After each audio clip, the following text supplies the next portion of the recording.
Welcome to A Year of War and Peace. I'm your host, Brian E. Denton. A Year of War and Peace is a daily, year-long, chapter-by-chapter reading of and meditation on Leo Tolstoy's epic novel, War and Peace.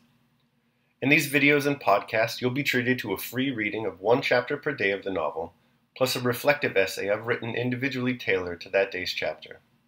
These readings are offered for free, though if you'd like to support me, you can do so in one of three ways. First, you could purchase my ebook, A Year of War and Peace.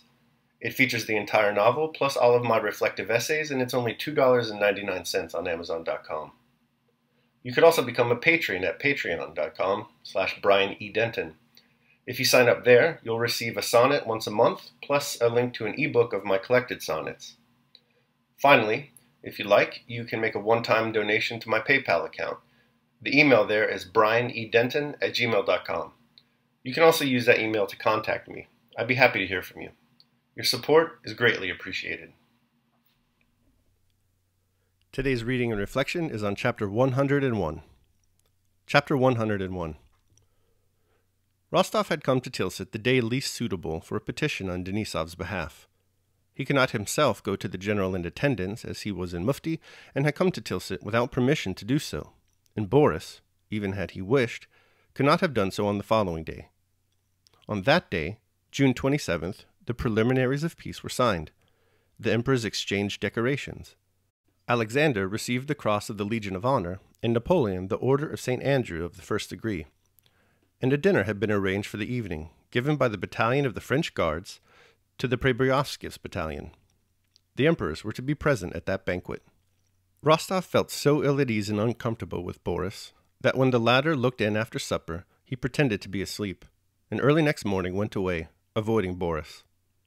In his civilian clothes and a round hat, he wandered about the town, staring at the French in their uniforms, and at the streets and houses where the Russian and French emperors were staying.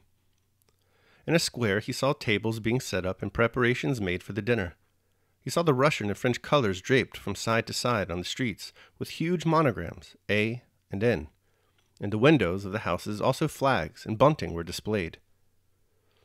Boris doesn't want to help me, and I don't want to ask him. That's settled, thought Nicholas. All is over between us, and I won't leave here without having done all I can for Denisov, and certainly not without getting his letter to the Emperor. The Emperor? He is here, thought Rostov, who had unconsciously returned to the house where Alexander lodged. Saddled horses were standing before the house, and the suite was assembling, evidently preparing for the Emperor to come out. I may see him at any moment, thought Rostov. If only I were to hand the letter direct to him and tell him all. Could they really arrest me for my civilian clothes? Surely not. He would understand on whose side justice lies. He understands everything, knows everything. Who could be more just, more magnanimous than he? And even if they did arrest me for being here, what would it matter? Thought he, looking at an officer who was entering the house the Emperor occupied. After all, people do go in. That's all nonsense. I'll go in and hand the letter to the Emperor myself. So much the worse for Drubetskoy, who drives me to it. And suddenly, with a determination he himself did not expect, Rostov felt for the letter in his pocket and went straight into the house. No, I won't miss my opportunity now, as I did after Austerlitz, he thought, expecting every moment to meet the monarch, and conscious of the blood that rushed to his heart at the very thought. I will fall at his feet and beseech him. He will lift me up, will listen, and will even thank me. I am happy when I can do good, but to remedy injustice is the greatest happiness, Rostov fancied the sovereign saying. And passing people who looked after him with curiosity, he entered into the porch of the Emperor's house. A broad staircase led straight up from the entry, and to the right he saw a closed door. Below, under the staircase, was a door leading to the lower floor. Whom do you want? Someone inquired. To hand a letter, a petition, to His Majesty, said Nicholas, with a tremor in his voice. A petition? This way, to the officer on duty. He was shown the door leading downstairs. Only it won't be accepted. On hearing this indifferent voice, Rostov grew frightened at what he was doing. The thought of meeting the Emperor at any moment was so fascinating, and consequently so alarming, that he was ready to run away. But the official, who had questioned him, opened the door, and Rostov entered. A short, stout man of about 30, in white breeches and high boots, and a batiste shirt that he had evidently only just put on, standing in that room, and his valet were buttoning on to the back of his breeches a new pair of handsome, silk-embroidered braces that for some reason attracted Rostov's attention. This man was speaking to someone in the adjoining room. "A good figure, and in her first bloom," he was saying, but on seeing Rostov he stopped short and frowned. "What is it, a petition?" "What is it?" asked the person in the other room. "Another petitioner," answered the man with the braces. "Tell him to come later. He'll be coming out directly. We must go." Later, tomorrow. It's too late." Rostov turned and was about to go, but the man in the braces stopped him. "Whom have you come from? Who are you?" "I come from Major Denisov," answered Rostov. "Are you an officer?" "Lieutenant Count Rostov." "What audacity! Hand it through your commander, and go along with you. Go!" And he continued to put on the uniform the valet handed him. Rostov went back into the hall and noticed that in the porch there were many officers and generals in full parade uniform whom he had to pass. Cursing his temerity, his heart sinking at the thought of finding himself at any moment face to face with the emperor, and being put to shame and arrested in his presence, fully alive now to the impropriety of his conduct and repenting of it, Rostov, with downcast eyes, was making his way out of the house through the brilliant suite when a familiar voice called him, and a hand detained him. "What are you doing here, sir, in civilian dress?" asked a deep voice. It was a cavalry general who had obtained the emperor's special favor during this campaign, and who had formerly commanded the division in which Rostov was serving. Rostov, in dismay, began justifying himself. But seeing the kindly, jocular face of the general, he took him aside, and in an excited voice told him of the whole affair, asking him to intercede for Denisov, whom the general knew. Having heard Rostov to the end, the general shook his head gravely. "I'm sorry for that fine fellow. Give me the letter." Hardly had Rostov handed him the letter and finished explaining Denisov's case, when hasty steps and the jingling of spurs were heard on the stairs, and the general, leaving him, went to the porch. The gentlemen of the emperor's suite ran down the stairs and went to their horses. Hain, the same groom who had been at Austerlitz, led up the emperor's horse, and the faint crink of a footstep Rostov knew at once was heard on the stairs. Forgetting the danger of being recognized, Rostov went close to the porch, together with some inquisitive civilians, and again, after 2 years, saw those features he adored, that same face and same look and step, and the same union of majesty and mildness.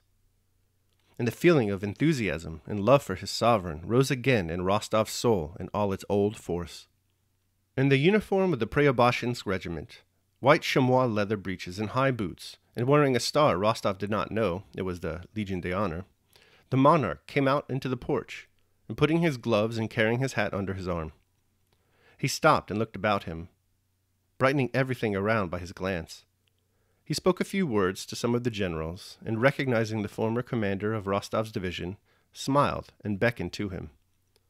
All the suite drew back, and Rostov saw the general talking for some time to the emperor. The emperor said a few words to him, and took a step toward his horse. Again the crowd of members of the suite and street gazers, among whom was Rostov, moved nearer to the emperor. Stopping beside his horse, with his hand on the saddle, the emperor turned to the general cavalry, and said in a loud voice, evidently wishing to be heard by all, "I cannot do it, General. I cannot, because the law is stronger than I." And he raised his foot into the stirrup. The general bowed his head respectfully, and the monarch mounted and rode down the street at a gallop. Beside himself with enthusiasm, Rostov ran after him with the crowd. All right, so that concludes my reading of chapter 101. I hope you liked it. I'll now do my reading of my reflection on the same. A Year of War and Peace, day 101. Where despair most fits, everything is in store for you. Disappointment stings and has an intelligence all its own, knowing exactly where to strike to cause a person the most hurt. Disappointment's guiding principle is the King of France's opinion in Shakespeare's All Well That Ends Well, that oft expectation fails, and most oft there, where most it promises, and oft it hits, where hope is coldest, and despair most fits. Until the very end of this chapter, disappointment and its sidekick, despair, plagued Nicholas Rostov. It all starts with his old friend Boris. After their uncomfortable reunion in the previous chapter, Rostov now feels uneasy around him. So much so that he ignores one of the pillars of the Drubetskoy School of Career Advancement. One must utilize contacts to achieve goals. Instead of asking Boris, a man he knows is well connected, to help him deliver his petition to the emperor, Rostov decides to go it alone. Poor decision. First of all, Rostov isn't dressed properly. He's in civilian clothes. It would probably been a better choice for him to approach the emperor in his military uniform.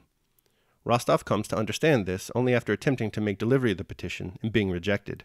But by then, of course, it's too late. This rejection plunges Rostov into that old, familiar despondency of his. He curses himself. He buries himself under the self-imposed weight of shame and dismay. It's not looking pretty. But then he spots a former commander of his who he's on good terms with. This general, it turns out, now serves directly under the emperor. Rostov speaks with the general and asks him to intercede with the emperor on his behalf. The general accepts. When the general relays Rostov's petition, however, the emperor responds in a very liberal manner, saying that, "I cannot do it, general. I cannot, because the law is stronger than I."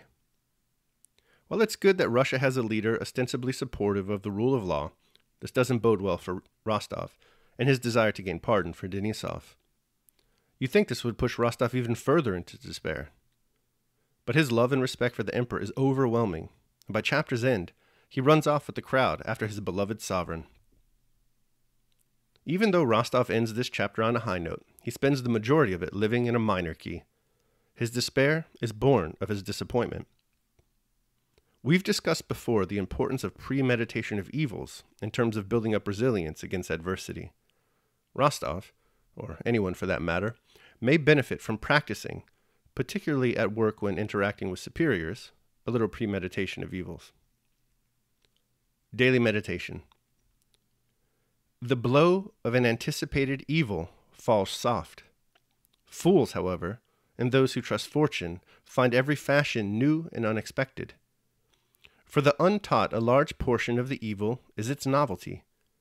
The proof is that men bear with fortitude, when they have grown accustomed to them, things they had thought very difficult.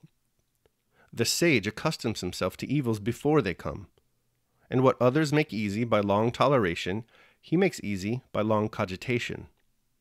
Sometimes we hear the untaught say, "I knew this was in store for me."